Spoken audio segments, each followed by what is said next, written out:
NCERT के thermodynamics के questions करेंगे और कॉन्सेप्ट्स भी साथ में देख लेंगे, जो कॉन्सेप्ट साथ में लगने वाला है।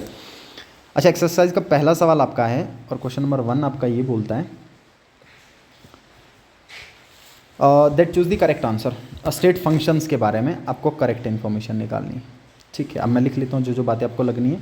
स्टेट फंक्शन आ गया तो हम स्टेट फंक्शन के बारे में थोड़ी थोड़ी बातें जान भी लेंगे।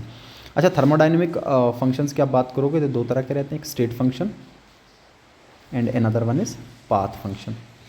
एक स्टेट फंक्शन और दूसरा पाथ फंक्शन। ठीक है, कभी कभार पहचानने के लिए आता है, इंपॉर्टेंट बात है। स्टेट फंक्शन वो थर्मोडायनेमिक प्रॉपर्टीज़ जो डिपेंड करेंगे सिर्फ इनिशियल स्टेट पे और फाइनल स्टेट पे। इसका हमेशा मैं एग्जांपल देके चलता हूँ कि मान लीजिए आपने क्या करना, आप इनिशियल स्टेट यहाँ पे खड़े हैं लेट्स से ए स्टेट पे, और आपको कहीं बी स्टेट में जाना है, किसी छत पे चढ़ना है आपको, ऐसा मान के चल लो। अब मान लीजिए आपने क्या किया, डायरेक्टली यहाँ से यहाँ चले गए बहुत शॉर्टकट लेके, और कोई ऐसा बंदा था जो पहले यहाँ से यहाँ गया, कोई लंबा सा रास्ता लेके यहाँ पे चला गया। ठीक है, अब मैं आपको ये बोल दूँ कि दोनों के पोटेंशियल एनर्जीज आपको मेजर करने, और दोनों के मान लीजिए मास इक्वल थे, तो आपको ये पता है कि पोटेंशियल एनर्जी मेजर करने का तरीका होता है mhg, mass into height into gravitational constant. अब ये जो इनिशियल स्टेट ए था और ये जो इनिशियल स्टेट बी था, सर ये तो बदलने से रहा, हाइट तो चेंज नहीं होगी, चाहे किसी भी रास्ते से काम हुआ हो, ये हाइट पे तो कोई फ़र्क नहीं पड़ रहा है। अच्छा, मास अगर मैंने दोनों का सेम कंसिडर कर रखा है तो आप देखेंगे ग्रेविटेशनल कांस्टेंट तो सेम ही रहेगा।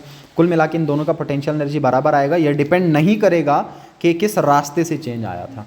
सो वो प्रॉपर्टीज़ जो डिपेंड करें सिर्फ किस पे, इनिशियल स्टेट पे और initial state and final state पे, ऐसी प्रॉपर्टीज़ को हम पढ़ते हैं स्टेट फंक्शंस। और वो वाले प्रॉपर्टीज़ जो इनिशियल और फाइनल पे डिपेंड ना करें बल्कि डिपेंड करें कि किस रास्ते से चेंज आया था। मान लीजिए आपने काम करना है, ठीक है, अब काम करने का ऐसा मान के चलो, यही वापस ले लेता हूँ मैं सेम, कि आपको काम करना है, आप बी से बी की जगह पे कोई मान लो कुछ सामान रखा हुआ आपने बी पे, ए बॉक्स रखा हुआ है, अब यहाँ से लेके आपको ये ए पे लेके आना है।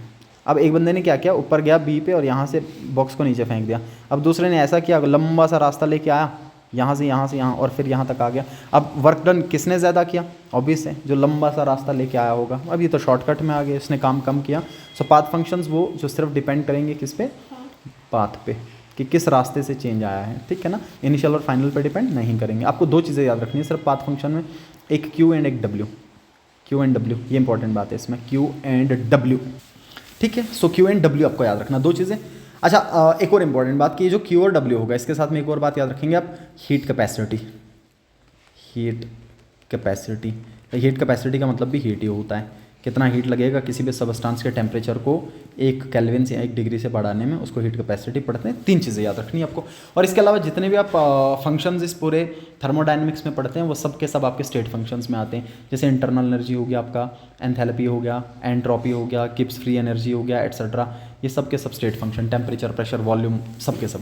अच्छा, कहता है स्टेट फंक्शन एक ऐसा क्वांटिटी है, नीचे ऑप्शंस दे रखे हैं, देखिए ऑप्शन सेकंड आप देखोगे, कहता है whose value is independent of path. बिल्कुल सही बात है कि स्टेट फंक्शन का वैल्यू सिर्फ किस पे डिपेंड करता है, इनिशियल स्टेट पे और फाइनल स्टेट पे, पाथ पे डिपेंड नहीं करता। तो ऑप्शन सेकंड करेक्ट होगा। बाकी ऑप्शन देख लेते हैं। पहला ऑप्शन है use to determine heat changes. नहीं, ज़रूरी थोड़ी ना एक ही फंक्शन हो, तो बहुत सारे फंक्शंस हैं। Use to determine pressure volume work, ये बात भी नहीं है। हाँ, इनमें से एक ऐसा हो सकता है जो ये काम करे, लेकिन सबके सब तो इस काम में नहीं लगे होंगे। Whose value depends on temperature only, temperature का कोई जिक्र नहीं है इसमें, इवन टेम्परेचर खुद में एक स्टेट फंक्शन है। ठीक है, तो ऑप्शन सेकंड इसका करेक्ट होगा। अच्छा, उसके बाद है आपके पास थर्मोडायनेमिक प्रोसेसेस। तो नेक्स्ट कॉन्सेप्ट मैं लिख लेता हूँ, थर्मोडायनेमिक प्रोसेसेस। Thermodynamic processes. तो थर्मोडायनेमिक प्रोसेसेस का मतलब कि मान लीजिए आपके पास इनिशियली सिस्टम किसी ए स्टेट में प्रेजेंट है, कुछ सेट ऑफ कंडीशन है, कुछ टेम्परेचर पे है, कुछ प्रेशर पे है, कुछ वॉल्यूम पे है।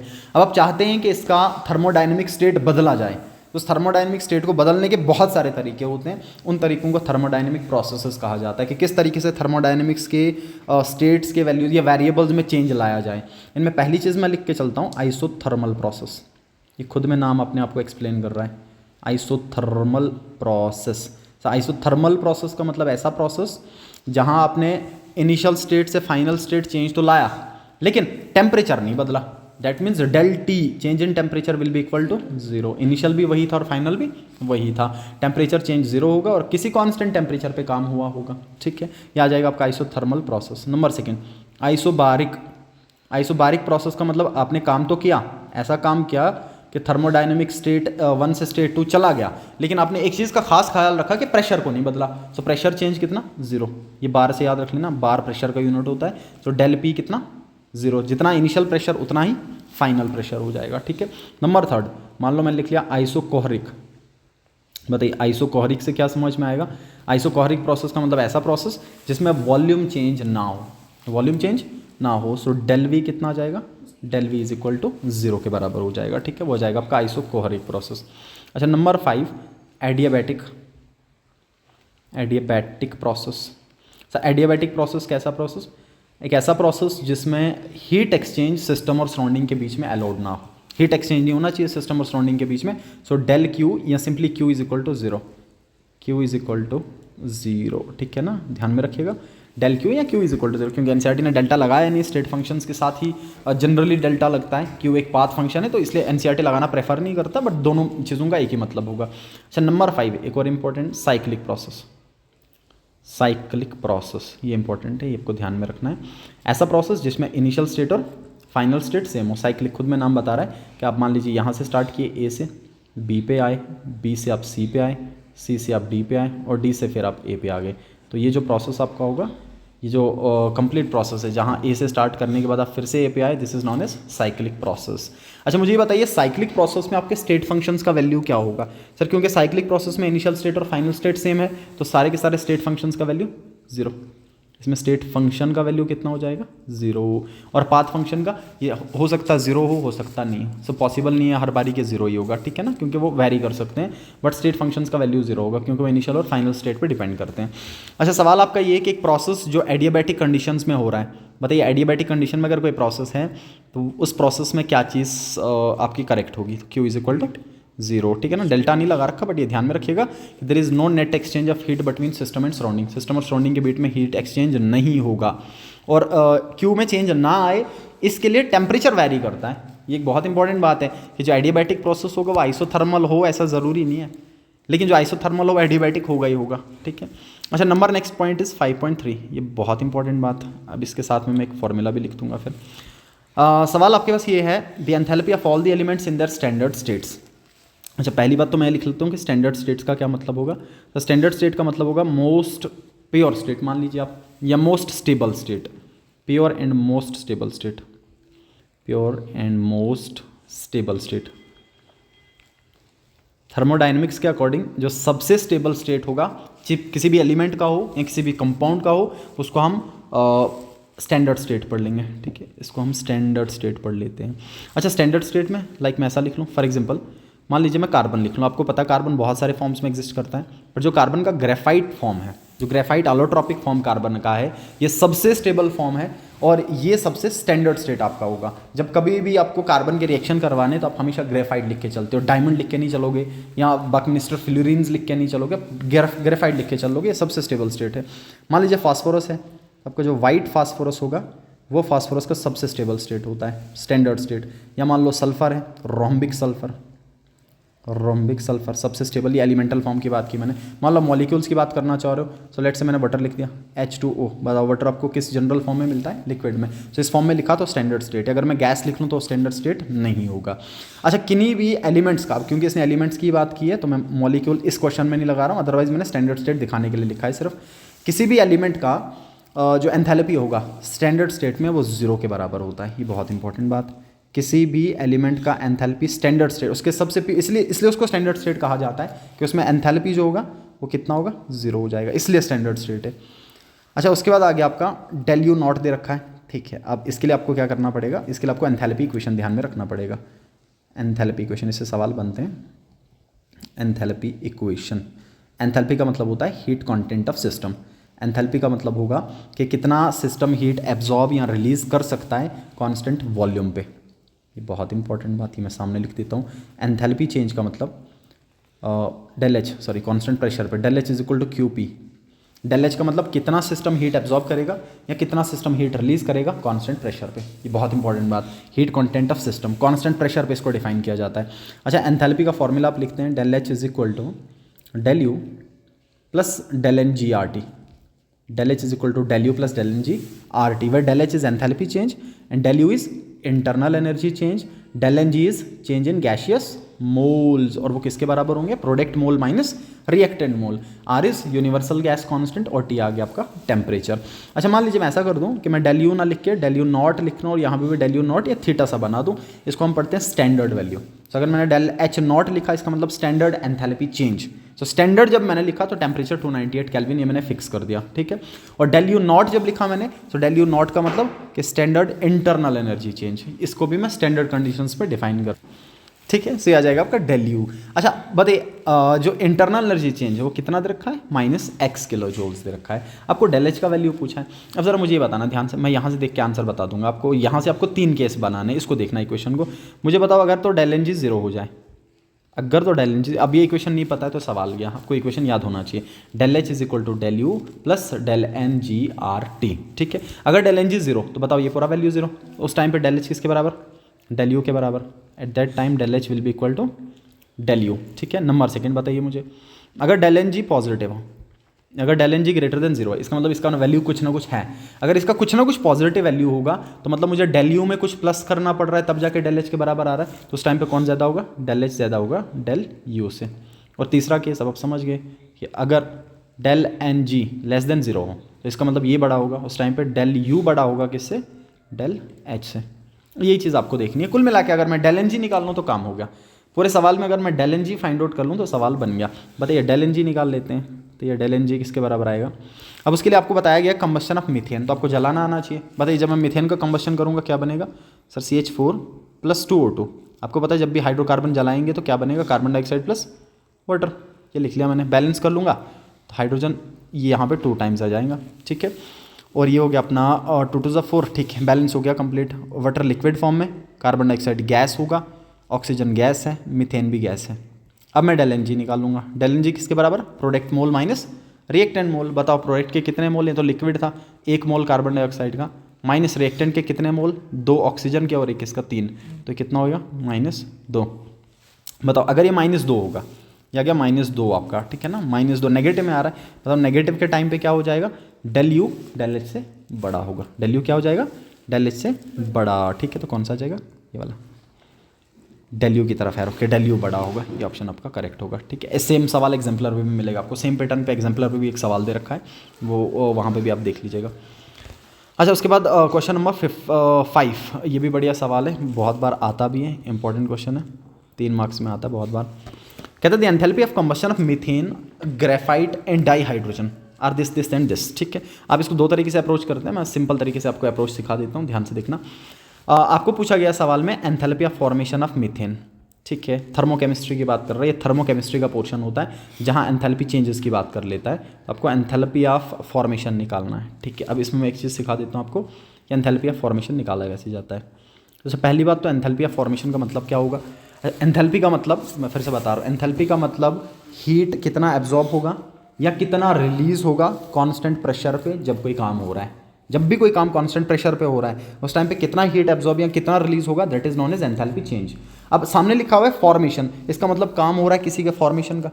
सो कितना एंथैल्पी में चेंज आएगा, जब आप डेफिनेशन स्टेटमेंट लिखेंगे तो आप लिखेंगे the enthalpy change when 1 mole of substance is formed under standard conditions from its constituent elements. जब भी कोई कंपाउंड बनेगा उसके किन्हीं कॉन्स्टिट्यूएंट एलिमेंट से स्टैंडर्ड कंडीशंस पे, उसको हम कहेंगे standard enthalpy of formation. Standard enthalpy of formation, like जो टर्म दे रखी है ना, उस टर्म को अपने ध्यान में रखना है। बाकी साथ में ये लिखना है कि एंथैल्पी चेंज कितना होगा जब इसका 1 मोल बनाया जाए इस टाइम के फॉर्मेशन के टाइम पे। तो एंथैल्पी ऑफ फॉर्मेशन का फॉर्मूला, जब कभी भी एंथैल्पी चेंज निकाला जाता है हर टाइम पे फॉर्मूला रहता है product minus reactant, product minus reactant, majority of enthalpies निकालने का।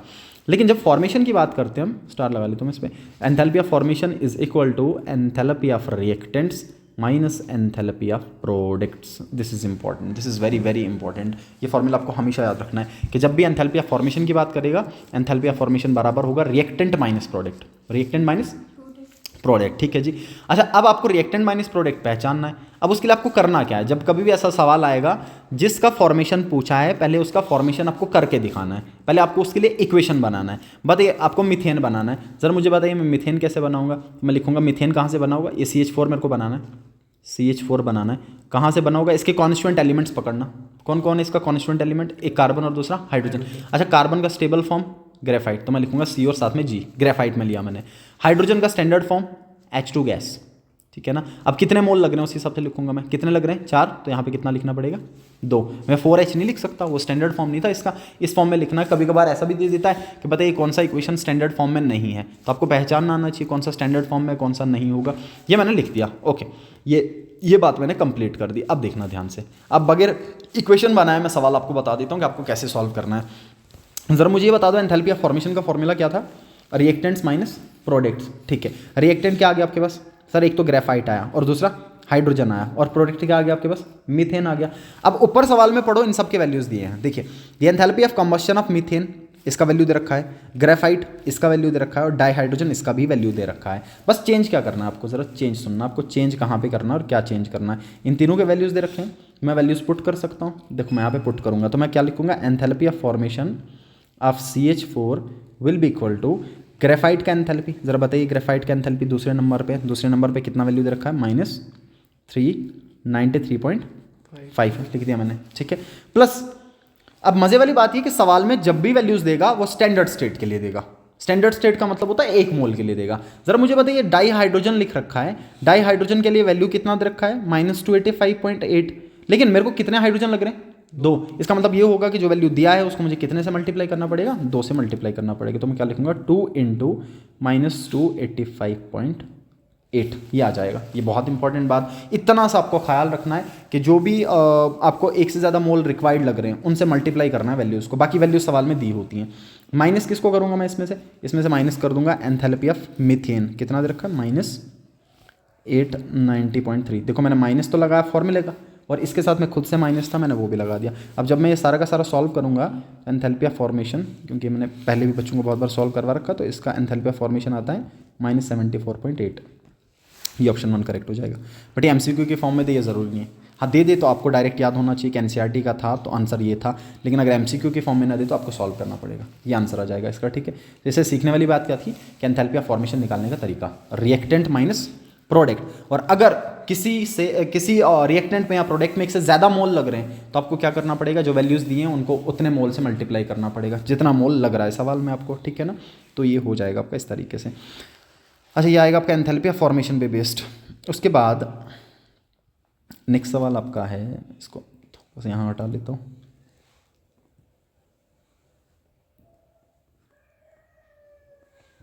ओके, कहते हैं रिएक्शन है, रिएक्शन दे रखा आपके पास, ध्यान से देखिएगा। आपको बताना है रिएक्शन का स्पॉन्टेनिटी, आपको बताना है रिएक्शन का स्पॉन्टेनिटी, आपको पूछा है कब पॉसिबल होगा रिएक्शन आपको, ठीक है।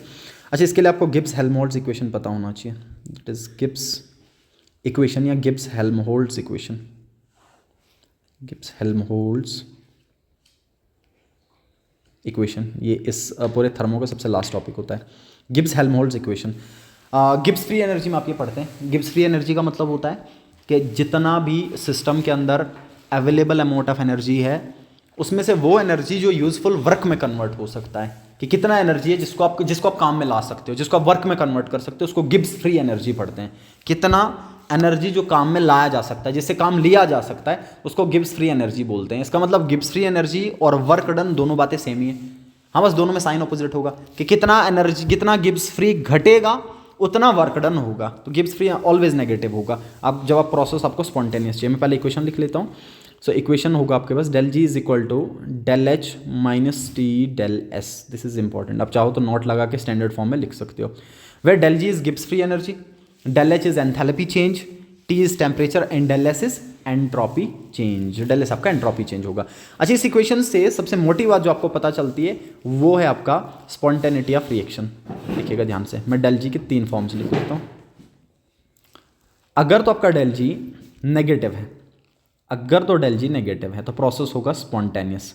ऐसा प्रोसेस जो प्रोसेस खुद ब खुद हो सकता है, आपको कोई कांस्टेंट एक्सटर्नल एजेंसी लगाने की जरूरत नहीं पड़ेगी। ऐसा प्रोसेस जो खुद ब खुद हो सकता, जिसमें नेचुरल टेंडेंसी है खुद होने की। अगर पॉजिटिव हुआ तो प्रोसेस कैसा होगा, नॉन स्पॉन्टेनियस। और अगर del G 0 हुआ तो प्रोसेस इक्विलिब्रियम पे।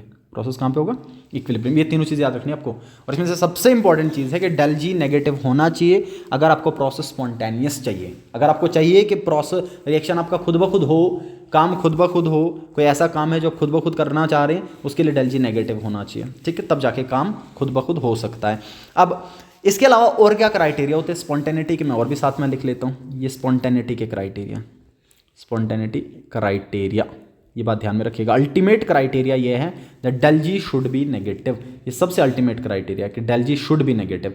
अच्छा, दूसरा क्राइटेरिया इससे पहले का कौन सा क्राइटेरिया है? इससे पहले का क्राइटेरिया ये है कि del S should be positive, entropy बढ़ना चाहिए। एंट्रोपी कुछ प्रोसेसेस में जब एंट्रोपी बढ़ता है तो प्रोसेस स्पॉन्टेनियस होता है, हमेशा नहीं, हमेशा नहीं, ध्यान में रखिएगा। बहुत सारे स्पॉन्टेनियस प्रोसेस ऐसे हैं जिनमें डेल एस पॉजिटिव नहीं होता, जैसे फ्रीजिंग ऑफ वाटर है, वाटर का फ्रीज होना एक स्पॉन्टेनियस प्रोसेस होता है, बट इसमें डेल एस पॉजिटिव नहीं होता, डेल एस नेगेटिव, उसमें एंट्रोपी घटता है। सॉलिड में आ रहा है, ऑर्डर्ड फॉर्म में आ रहा है, एंट्रोपी घट जाएगा तो डेल एस पॉजिटिव, ठीक है, और del H negative, del H negative. लेकिन बहुत सारे प्रोसेस में नहीं, ऐसा मान लीजिए मेजॉरिटी प्रोसेस में देखने को मिल जाएगा, लेकिन बहुत सारों में नहीं भी मिलता है। जैसे मान लीजिए डेल एच नेगेटिव, आप कंबशन करवा रहे हैं, किसी को जला रहे हैं तो एनर्जी रिलीज होगा, उस एनर्जी के रिलीज की वजह से प्रोसेस स्पॉन्टेनियस है, बट हमेशा ऐसा देखने को नहीं मिलता।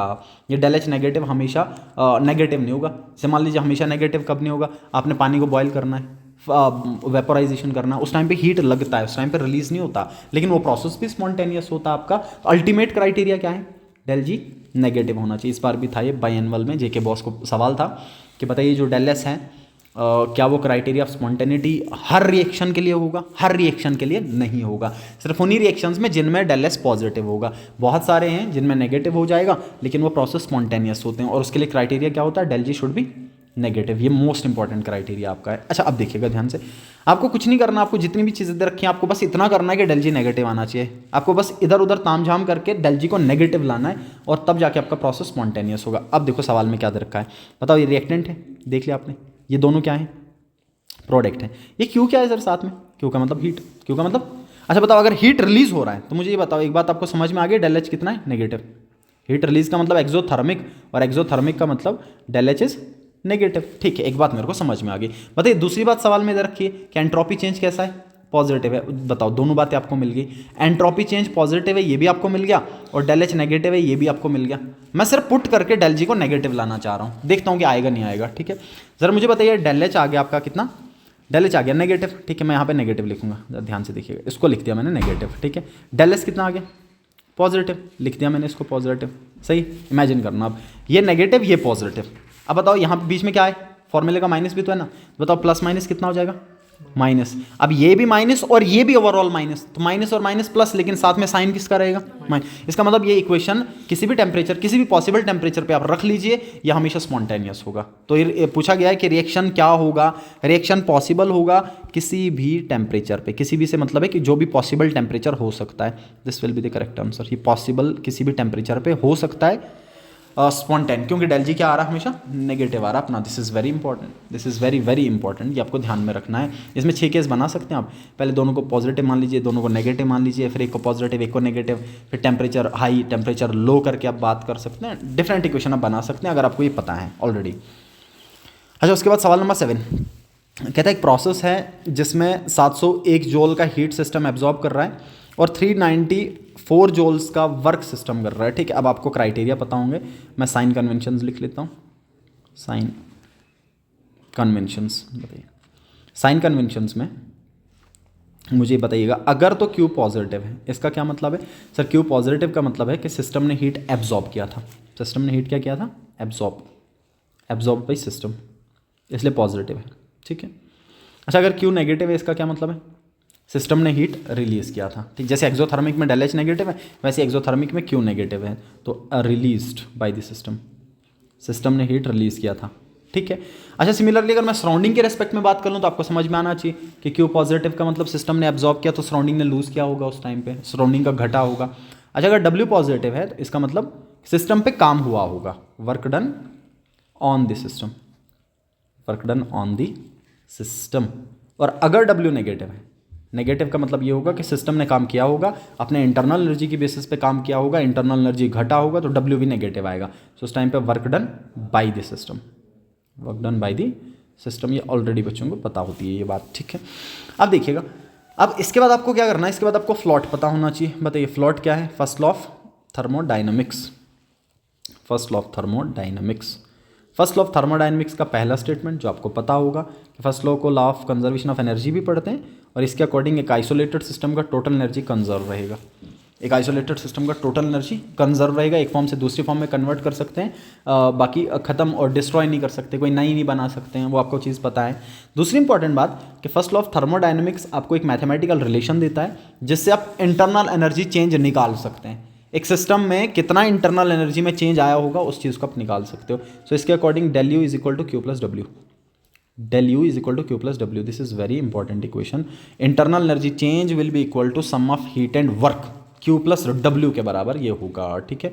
और del u will be equal to q minus P D V या माइनस पी डेल वी, क्योंकि वर्क बराबर होता है माइनस पी डेल वी के, तो इसलिए q del u will be equal to q minus P del V. ये formula आपको याद रखना है फर्स्ट लॉ ऑफ थर्मोडाइनमिक्स का, ध्यान में रखना। और फर्स्ट लॉ ऑफ थर्मोडाइनमिक्स जब एनसीईआरटी की समरी में पढ़ोगे ना, वहाँ पर भी रखा है फर्स्ट लॉ ऑफ थर्मोडाइनमिक्स का जो लिमिटेशन था वो ये था कि डायरेक्शन ऑफ चेंज नहीं बता पाया, direction of flow of heat नहीं बता पाया कि कहाँ से कहाँ चेंज आ रहा है, सिस्टम से सराउंडिंग या सराउंडिंग से सिस्टम। इसको बस इतना पता था कि इंटरनल एनर्जी में चेंज आएगा, लेकिन direction of flow of heat नहीं पता थी। जैसे आपको आज पता है दैट हीट का फ्लो हमेशा हाई टेम्परेचर बॉडी से लो टेम्परेचर बॉडी में होता है, वो सेकंड लॉ ऑफ थर्मोडायनेमिक्स ने बताया, फर्स्ट ने नहीं बताया। फर्स्ट की बस ये बात आपको ध्यान रखनी है, mathematical equation.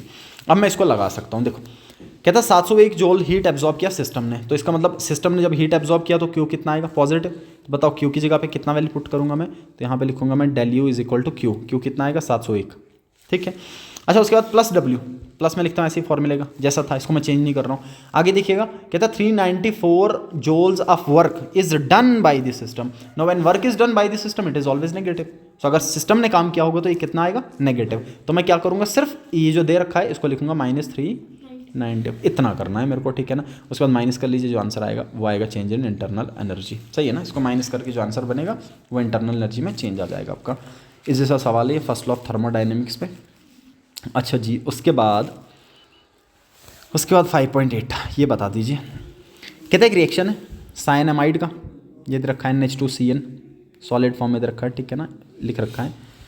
With dioxygen is carried out in a bomb calorimeter, bomb calorimeter में, ठीक है, याद रखिएगा। बॉम्ब कैलोरीमीटर वो इंस्ट्रूमेंट जिस इंस्ट्रूमेंट में एंथैल्पी चेंजेस या इंटरनल एनर्जी चेंजेस मेजर किए जाते हैं।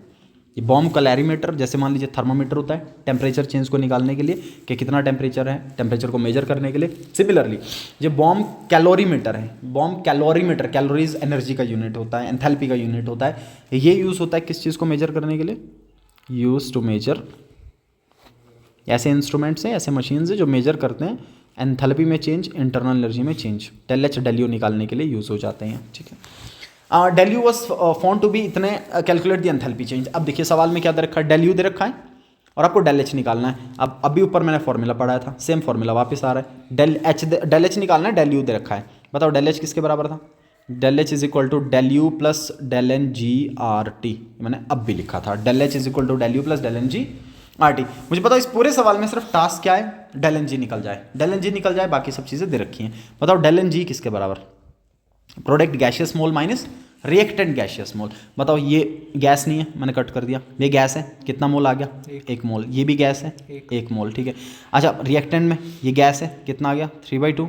और ये सॉलिड है, ये गलत दे रखा है इसने, ये सॉलिड है, यहाँ पे ही मिसप्रिंट है, ये सॉलिड है, ध्यान रखना, ये सॉलिड है, ठीक है ना, ये सॉलिड है। दो उससे कुछ नहीं होगा, मतलब मान लीजिए आपने जो तरीका लगा रखा है वो चलेगा, कोई मसला नहीं, बट ये सॉलिड है क्योंकि ऊपर सॉलिड दे रखा है, यहाँ पे गैस गलती से लिख लिया इसने, सॉलिड में है, इसको मैं कट कर दूंगा। बताओ डेल एन जी कितना आ जाएगा, 2 - 3/2, 2 माइनस आएगा ना, तो this will be equal to 2 2 4, 4 में से 3 माइनस कर लीजिए तो 1/2, 1/2, 1/2, 0.5 आ जाएगा, ठीक है। बस मेरे को पुट करना और सॉल्व करना। बताओ डेल एच बराबर डेल यू का वैल्यू रखा -742.7 लिख लिया मैंने, प्लस डेल एन जी कितना आ गया 1/2 इंटू आर का वैल्यू पुट करेंगे हम। बताइए आर का वैल्यू तो दे नहीं रखा, लेकिन आप यूनिट से अनुमान लगा सकते हैं, जो यूनिट्स दे रखे हैं, यूनिट दे रखे हैं आपके पास ये किलो जूल वाले, इसका वैल्यू हो जाता है 8.314 joule kelvin inverse mole inverse, इसका यूनिट हो जाएगा।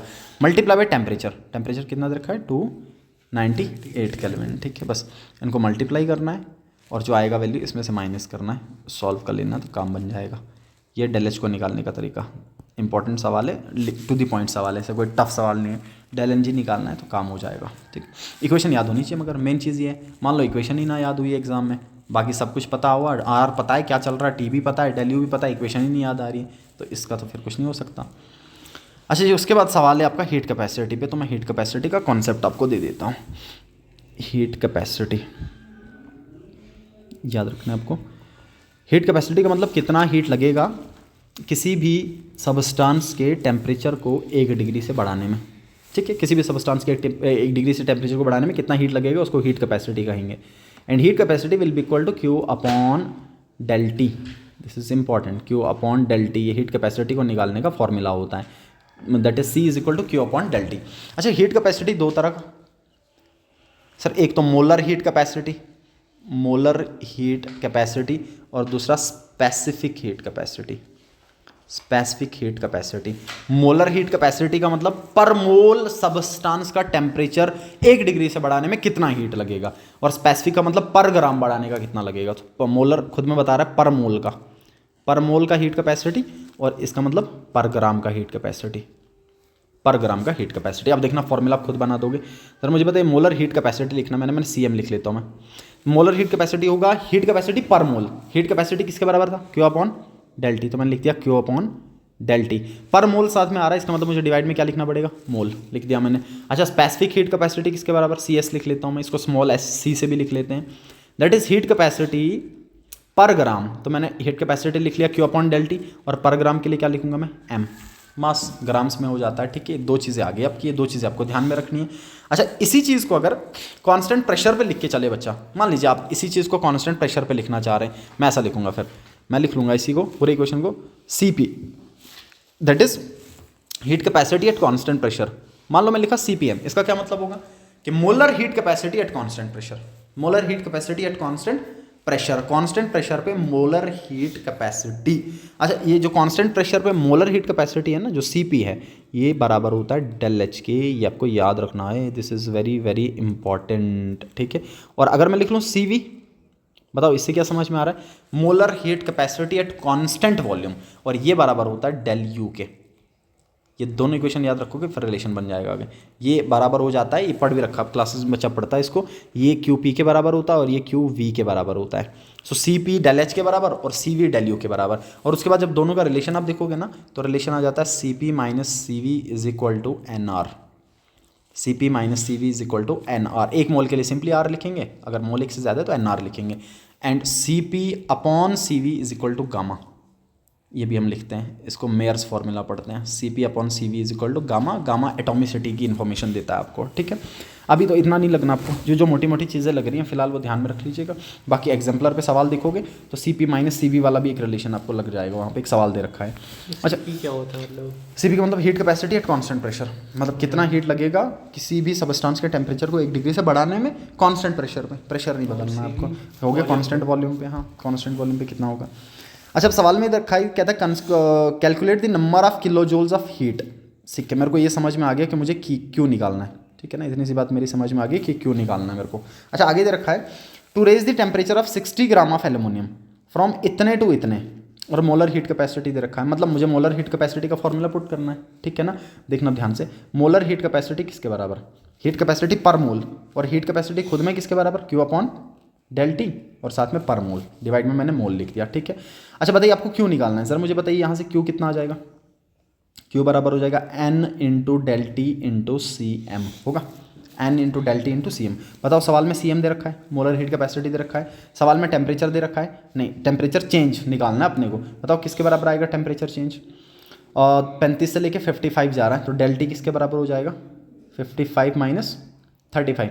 अब डिग्री सेल्सियस में भी वही आता है और केल्विन में भी वही आता है, जब भी टेम्परेचर चेंज निकालना होता है केल्विन में कन्वर्ट मत कीजिए, वो सेम ही आंसर आएगा। क्यों, क्योंकि अगर मेरे को केल्विन में कन्वर्ट करने के लिए 273 प्लस करना पड़ेगा, सर वो तो वैसे भी माइनस करते टाइम 273 कट आउट हो जाएगा, तो आपको सिंपली इसको माइनस करना, और कितना आ जाएगा ये 20, इतना आएगा ना 20 आ जाएगा टेम्परेचर। ठीक है, अच्छा एक और टास्क बच गया, एन तो दिया नहीं है सर, एन भी तो निकालना पड़ेगा, मोल भी तो निकालना पड़ेगा। ठीक है, बताइए मोल किसके बराबर आ जाएगा, मोल बराबर होगा given mass by molar mass, given कितना है 60, बट अब मोलर एल्युमिनियम का नहीं दे रखा है, आपको ध्यान में रखना होगा। एल्युमिनियम का मैंने परसों भी सिखाया था। बताओ एल्युमिनियम का एटॉमिक नंबर लिख लेते हो, जरा बताना कितना आएगा। 13 होता है एटॉमिक नंबर, बताओ कितना लग रहा है।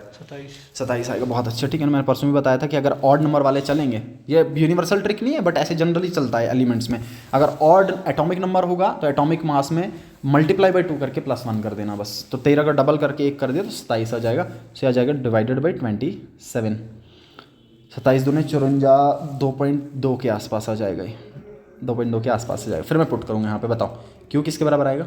Q will be equal to 2.2 multiply by delta T कितना 20 मल्टीप्लाई बाई CM कितना, मोलर हीट कैपेसिटी कितना 24। ये कर दिया, बस इसको मल्टीप्लाई करना है, क्यू निकल जाएगा। इनको सिंपली आपस में मल्टीप्लाई कर लीजिए, क्यू आपको देखने को मिल जाएगा, आ जाएगा ना क्यू। या फॉर्मूला याद है, मेन चीज़ है फॉर्मूला। बच्चे को फॉर्मूला पता हो, बच्चे को कॉन्सेप्ट पता हो तो काम हो जाएगा। ठीक है, इसको छोड़ दो फिलहाल के लिए, ये थोड़ा लंबा सा भी याद भी नहीं रहेगा तुम लोगों को। अच्छा, उसके बाद 11 कहता है enthalpy of combustion of carbon to carbon dioxide. Okay, ये इजी सा है, ये पहले ऐसा मान लो पहले चैप्टर पे बेस्ड है, आपने परसों ये चीज़ें पढ़ी। कहता है enthalpy of combustion of carbon to carbon dioxide is इतने। ठीक है, मेरे को समझ में आ गया कि मैं कार्बन को जला रहा हूँ, मतलब ग्रेफाइट को, plus O2 it gives CO2। ठीक, ये बात मेरे को समझ में आ गई। एंथैल्पी चेंज कितना दे रखा है, -393.5। ठीक है, ये दे रखा है एंथैल्पी चेंज। कहता है calculate the heat released upon formation of इतने ग्राम ऑफ कार्बन डाइऑक्साइड। ठीक है जी, कहता है जब इतने ग्राम कार्बन डाइऑक्साइड बनेगा तब कितना हीट रिलीज होगा। अभी कितना बन रहा है ज़रा मुझे ये बताइए। अगर इसका मैंने ये जनरल इक्वेशन लिख दिया इसके फॉर्मेशन के लिए, अभी कितना कार्बन डाइऑक्साइड बन रहा है, 1 मोल का मतलब कितने ग्राम, 44 ग्राम। तो बताओ 44 ग्राम के लिए कितना हीट लग रहा है, -393.5 दैट मीन्स, हाँ 44 ग्राम जब बना रहे तो इतना हीट रिलीज हो रहा है।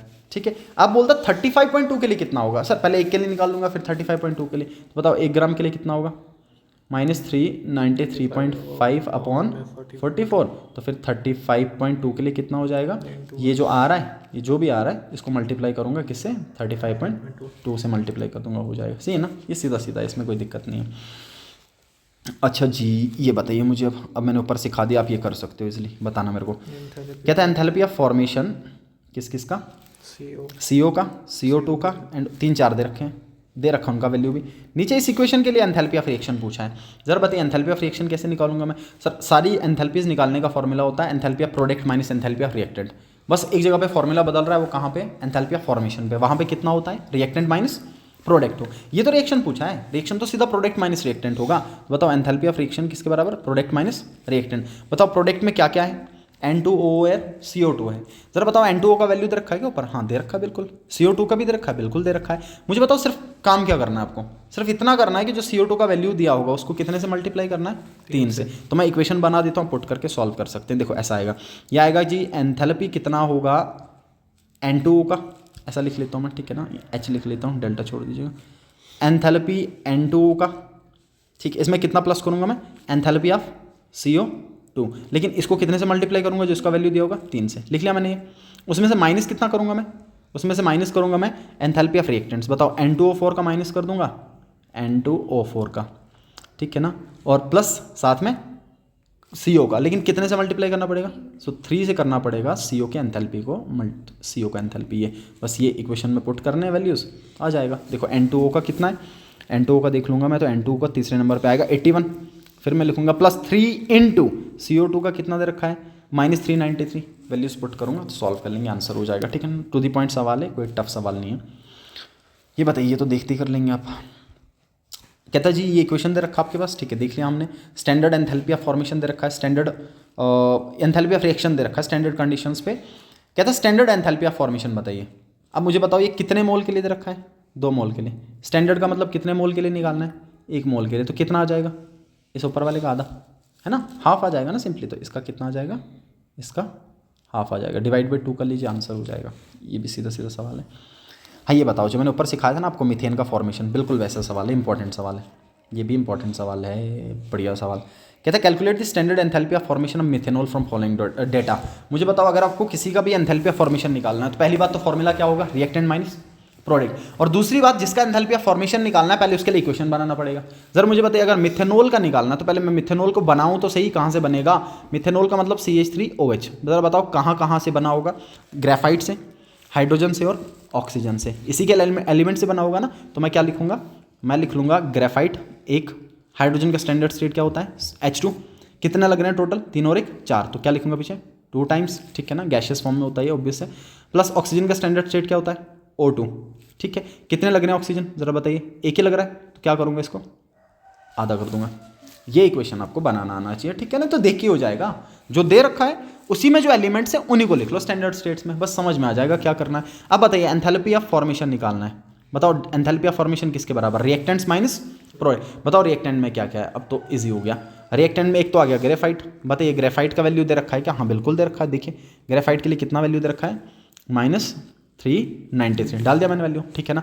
प्लस अब इतना बता दो जो हाइड्रोजन के लिए वैल्यू होगा उसको क्या करना पड़ेगा 2 से मल्टीप्लाई, तो कितना दे रखा है वैल्यू हाइड्रोजन का, तो मैं लिखूंगा -286, बस इसको मल्टीप्लाई कर दूंगा 2 से, कर दिया मैंने, ठीक। ये आ गया रिएक्टेंट्स का एंथैल्पी, माइनस उसमें से किसका एंथैल्पी, ऑक्सीजन नहीं लगना, ये सिर्फ कंबशन करवा रहा है, इसको इंक्लूड नहीं कीजिएगा। माइनस प्रोडक्ट का एंथैल्पी, प्रोडक्ट में क्या है मिथेनॉल, बताओ मिथेनॉल का एंथैल्पी एक ही मोल है ना, दे रखा है, तो कितना आ जाएगा -726, बस इसको सॉल्व करना है, इसको मल्टीप्लाई कर लीजिए प्लस माइनस करके सॉल्व कर लीजिए, आपके पास एंथैल्पी ऑफ फॉर्मेशन आ जाएगा।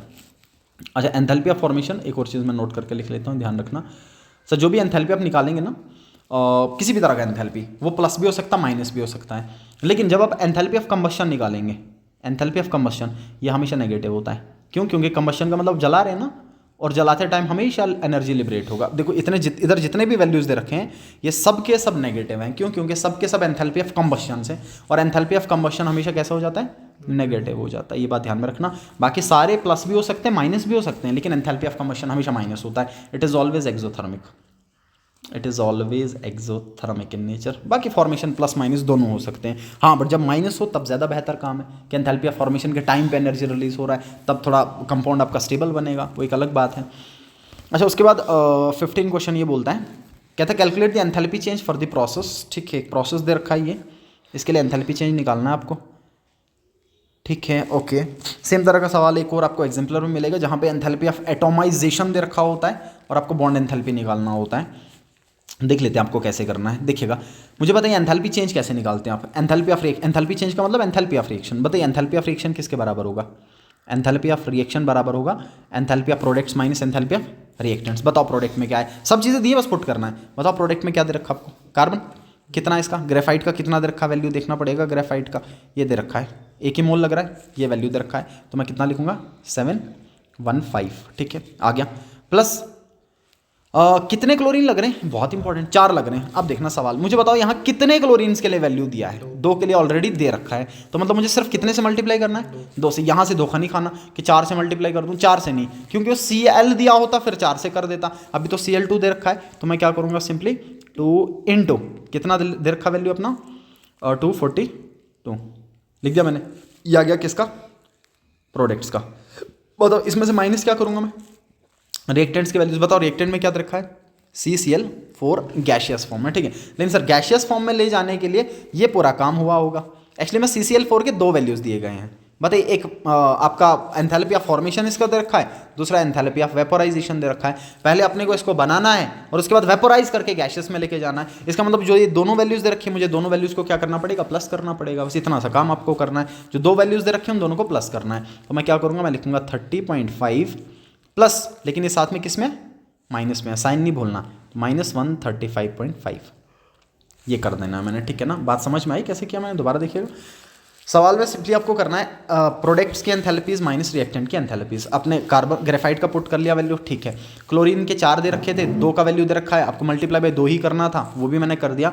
इसमें से माइनस करना आपको रिएक्टेंट के एंथैल्पी, अब आप बोलोगे सर रिएक्टेंट तो एक ही था, लेकिन इस रिएक्टेंट को गैशियस फॉर्म में पहुंचाने के लिए पहले इसको बनाना है और फिर वेपोराइज करना है, इसका मतलब ये दोनों को प्लस करके वैल्यू जो आएगा वो इसका फाइनल वैल्यू होगा, तो मैंने दोनों को प्लस कर दिया। अब जब इसको सॉल्व करेंगे, मैं रफली सा लिख देता हूँ क्योंकि मैंने पहले भी इसको बहुत बार सॉल्व करवाया बच्चों को, तो एक करीब करीब आपका आंसर आ जाता है -1300 के आसपास, ठीक है, करीब करीब 1300 के रख लेता हूँ मैं, 1300 के आसपास, ठीक है ना, ये 1300 प्लस में आएगा, माइनस में नहीं आएगा, प्लस में आ जाएगा, ठीक है 1300, ओके 13 थोड़ा ऊपर ही आएगा बट 13 रख लेता हूँ मैं अप्रॉक्सीमेटली, सॉल्व कर लेना आप।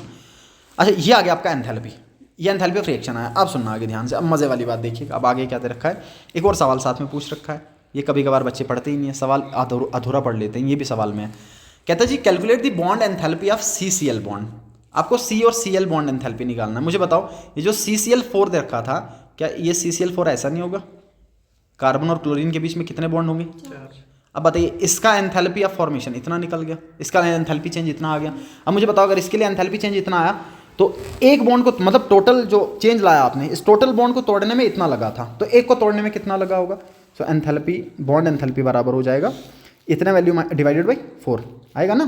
एक को 4 के लिए इतना आया तो एक के लिए कितना आएगा वो पूछा है, तो मैं लिख लेता हूँ enthalpy of bond dissociation enthalpy that is equal to 1300 divided by 4। ठीक है, कितना हो जाएगा जी?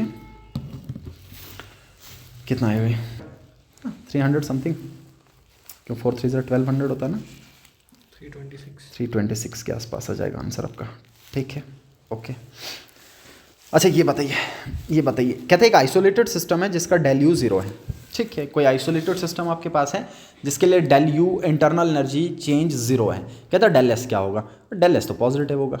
सेकेंड लॉ ऑफ थर्मोडायनेमिक्स के अकॉर्डिंग एक आइसोलेटेड सिस्टम का एंट्रोपी या तो कांस्टेंट रहेगा या तो हमेशा बढ़ेगा अकॉर्डिंग टू स्लॉट। सेकेंड लॉ ऑफ थर्मोडायनेमिक्स के अकॉर्डिंग एक आइसोलेटेड सिस्टम का एंट्रोपी या तो कांस्टेंट रहेगा या पॉजिटिव होगा। ठीक है ना, तो ये ध्यान में रख लीजिएगा, आपको पॉजिटिव लिख के चलना है इसको। अच्छा जी, उसके बाद मुझे बता दीजिए आप, ये बता दीजिए, बढ़िया सवाल है ये भी, इम्पॉर्टेंट सवाल है ये भी। ठीक है, अच्छा जो हमने गिब्स फ्री एनर्जी ऊपर पढ़ा था ना, वही चीज़ आपको निकालनी, देखना ध्यान से। ये इक्वेशन दे रखा आपके पास, डेल एच का वैल्यू दिया है। ठीक है, डेल एस का वैल्यू भी दे रखा है। ओके, कहता है किस टेम्परेचर पर रिएक्शन स्पॉन्टेनियस होगा। अब आपको ये बताना है कि किस टेम्परेचर पर रिएक्शन स्पॉन्टेनियस होगा। अब मुझे बताइएगा इक्वेशन क्या था, del G is equal to del H minus T del S, यही था ना। ठीक है, अब मुझे बताओ अगर आपको पूरे इक्वेशन को स्पॉन्टेनियस करना है तो डेल जी क्या होना चाहिए?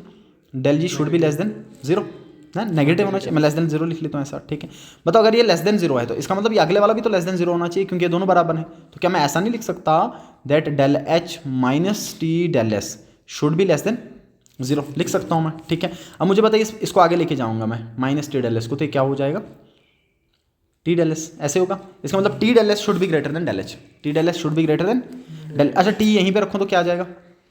टी इधर ही रख लेता हूँ मैं। ठीक है, बताओ ऐसा आएगा, del H upon del S आएगा, या इसको मैं ऐसा लिख लूँ, T should be greater than del H upon del S for a process to be spontaneous. Main बात ये है, मेन फॉर्मूला ये है, for a process to be spontaneous T should be greater than the ratio of del H upon del S. Del H upon del S करने पे जितना आएगा temperature उससे ज़्यादा होना चाहिए रिएक्शन को स्पॉन्टेनियस करने के लिए। बस पुट कर लीजिए, काम हो गया। बताओ, पुट करूँगा, सॉल्व हो गया सवाल। बताओ टी कितना आ जाएगा? यहाँ टी ग्रेटर देन लिख लो सिंपली सीधा, T greater than del H upon del S. बताओ डेल एच कितना है? 400 अपॉन डेल एस कितना है? 0.2। यूनिट दोनों के सेम है, तो मैं लिख लूँगा T should be greater than, ये ऊपर 0 हो जाएगा एक और, ये 4000 upon 2 that is equal to 2000। 2000 कोई फर्क नहीं पड़ रहा क्या ऊपर इक्वेशन जो हमको 2a+b केल्विन ना, ये पता क्यों दे रखी होती है? ये जनरली तब लगती है आपको जब कहीं आपको डेल एन जी निकालना हो, इसके लिए दे रखा हो, तो अदरवाइज कोई फर्क नहीं पड़ रहा अभी इससे। ठीक है, सवाल में आगे लिख भी रखा है कि डेल एच और डेल एस जो है वो कांस्टेंट मान के चल लो टेम्परेचर रेंज पे, वो कांस्टेंट मान के चलना आपको। सो टी कितना आएगा? T should be greater then 2000, T should be greater then 2000 kelvin. ये याद रखिएगा, इसका सीधा सीधा आंसर है 2000 केल्विन से ज़्यादा टेम्परेचर होना चाहिए, तब जाके आपका प्रोसेस स्पॉन्टेनियस होगा। ईजी सा है, ये भी इंपॉर्टेंट है, ये भी बढ़िया सवाल। एक रिएक्शन दे रखा है, आपको साइन निकालना है डेल एच और डेल एस का। ठीक है ना, हल्का सा ये भी। तो बताइए कितने मोल लग रहे हैं लेफ्ट साइड पे? 2। राइट साइड पे कितना मोल लग रहा है? 1। बताओ मोल घट गया तो एंट्रोपी भी क्या कर गया? घट गया। एंट्रोपी का मतलब रैंडमनेस, एंट्रोपी का मतलब डिसऑर्डर, एंट्रोपी का मतलब कितने डिसऑर्डर आपके पास है, कितने तरह के अरेंजमेंट्स पॉसिबल हैं। अगर ज़्यादा मोल होंगे तो उनमें ज़्यादा डिसऑर्डर होगा, कम मोल हैं तो उनमें ज़्यादा कम डिसऑर्डर होगा। बताओ 2 मोल और यहाँ पे 1 मोल, इसका मतलब नंबर ऑफ मोल घटा तो डेल एस भी क्या हो जाएगा? नेगेटिव, ये भी घटेगा। अच्छा डेल एच क्या होगा, ये कैसे समझ में आएगा? मुझे बताओ, ये 2 Cl थे, इसका मतलब ये ऐसा था Cl + Cl, सही है ना, और आगे Cl2 है, इसका मतलब इनके बीच में क्या बन गया है? बॉन्ड। अच्छा जब कभी भी बॉन्ड बनेगा हमेशा एनर्जी रिलीज होता है। Bond formation is an exothermic process, इसका मतलब यहाँ पे बॉन्ड फॉर्मेशन हुआ है, और अगर बॉन्ड फॉर्मेशन होगा तो डेल एच भी क्या आ जाएगा? Negative. Why? Because bond formation is exothermic, दोनों का साइन नेगेटिव, मतलब स्पॉन्टेनियस दोनों का साइन नेगेटिव हो जाएगा, ठीक है ना। हाँ ये नेगेटिव आ रहा है, अब पुट करते हैं ज़रा देखिए, अगर स्पॉन्टेनियस देखना चाह रहा तो मैं क्या करूँगा, इसको नेगेटिव रख लूँगा ना, इसको भी नेगेटिव रख लूँगा, बट ये नेगेटिव नेगेटिव पॉजिटिव आएगा। हाँ डेल एच तब होना चाहिए जब डेल एच ज़्यादा हो, तब देख मैं बता रहा हूँ ऐसे, देख del G is equal to del H minus T del S ना, माइनस टी डेल एस, पता ये भी नेगेटिव आ गया, ये भी नेगेटिव आ गया, बट ये नेगेटिव इंटू नेगेटिव ये नहीं भूलना है, पॉजिटिव आएगा ना।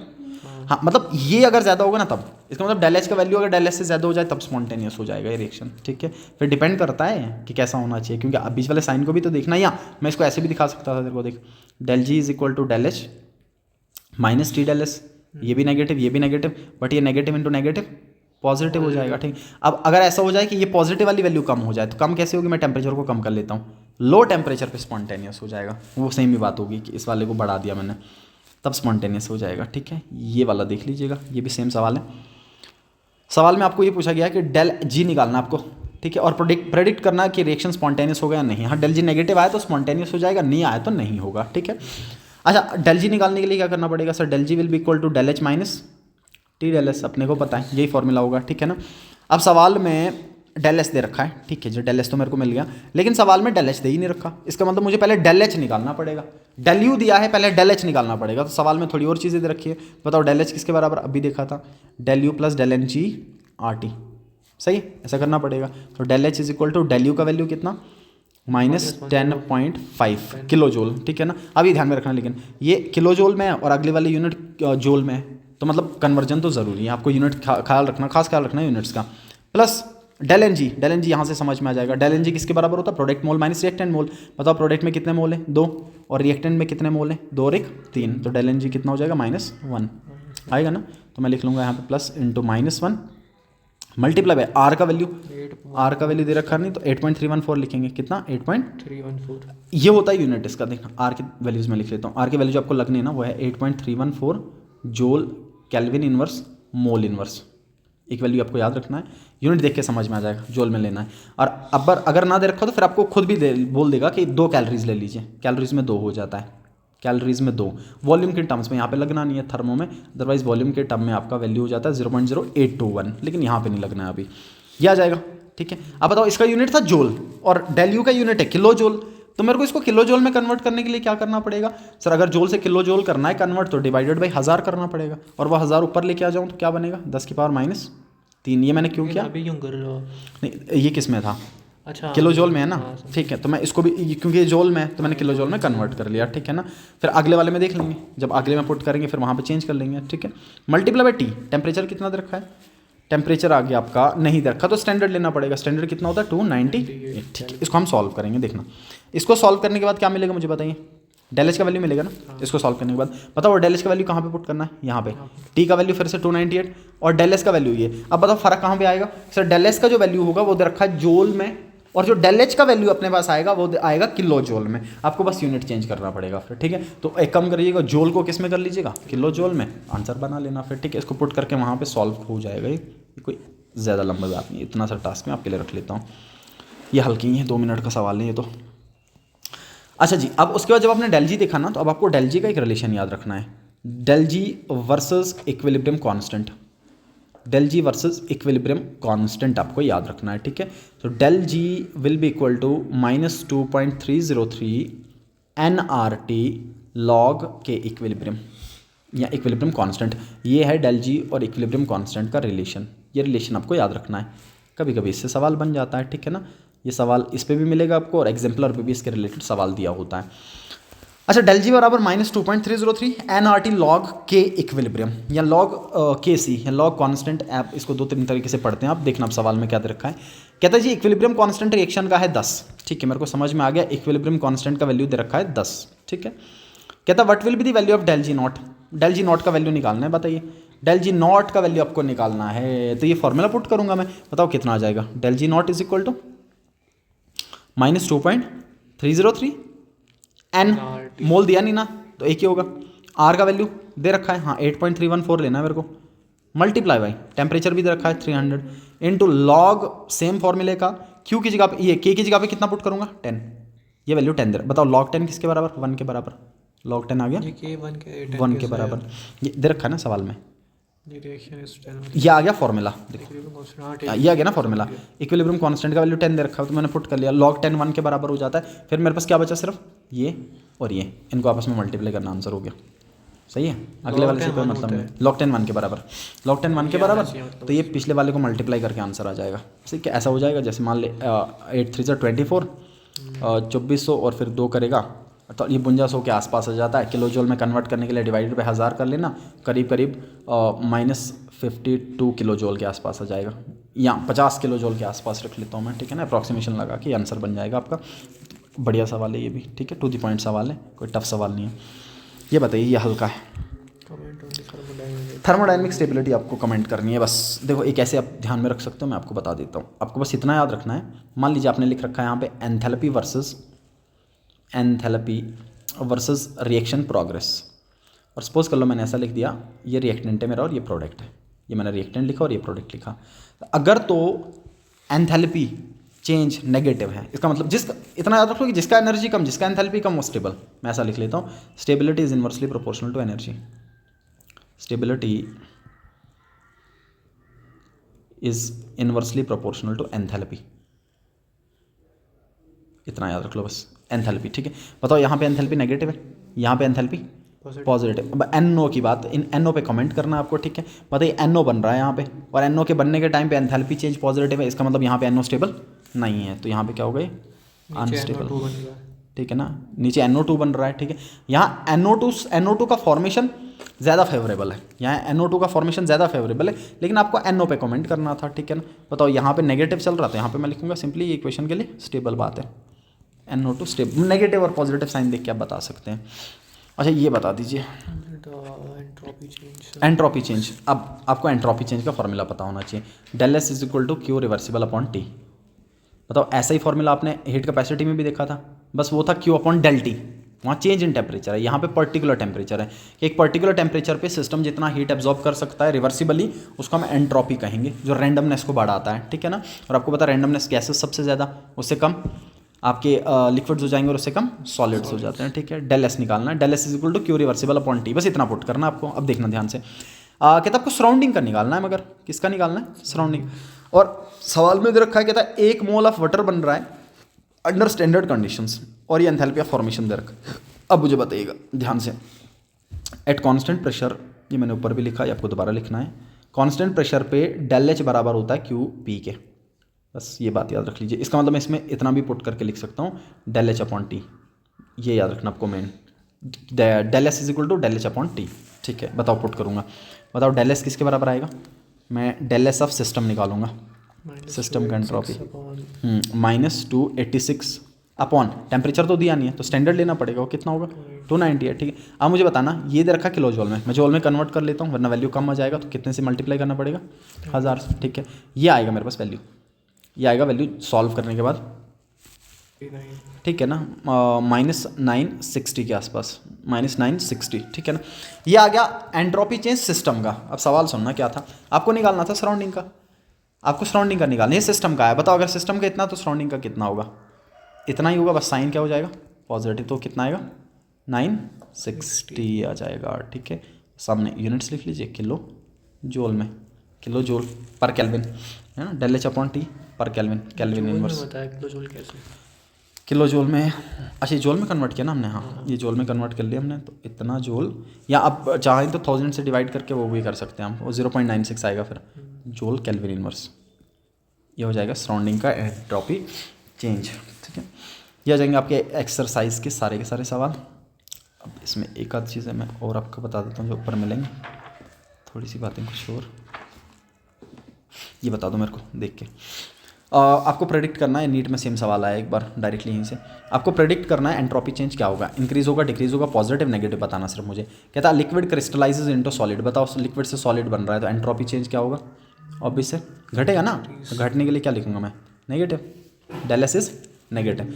अ temperature of a crystalline solid is raised from 0 kelvin to 115, पहले 0 पे था कोई सॉलिड, अब 115 पे कर दिया, तो मतलब मोशन बढ़ गया उसमें मोशन बढ़ गया, ऑसिलेशन बढ़ गया, तो पॉजिटिव आ जाएगा, सो डेल एस आ जाएगा पॉजिटिव। यहाँ पे बताइए तीसरे वाले में, ये सॉलिड है, ये भी सॉलिड है, और सॉरी ये सब मतलब रिएक्टेंट सॉलिड है ना, लेकिन प्रोडक्ट में आप देख पा रहे हो गैस भी बन रहा है। गैस बढ़ने का मतलब एंट्रोपी बढ़ना, तो यहाँ भी डेल एस क्या आ जाएगा, पॉजिटिव आ जाएगा। ठीक है, ये बता दो गैस से गैस, लेकिन यहाँ पे 1 मोल और यहाँ पे 2 मोल, तो इसके लिए भी क्या आ जाएगा, पॉजिटिव आ जाएगा। ठीक है ना, इसके लिए भी एंट्रोपी चेंज हो जाएगा पॉजिटिव। ये जो फॉर्मूला हमने अभी देखा, entropy change is equal to Q reversible upon T, ये बात भी आपको ध्यान में रखनी है। ये जो हमने एंथैल्पी ऑफ रिएक्शंस देखी अभी, ये वो वाली बातें हैं। ये डिफरेंट थर्मोकेमिस्ट्री का पोर्शन जो एनसीईआरटी ने लिख रखा है, डिफरेंट टाइप्स ऑफ एंथैल्पीज।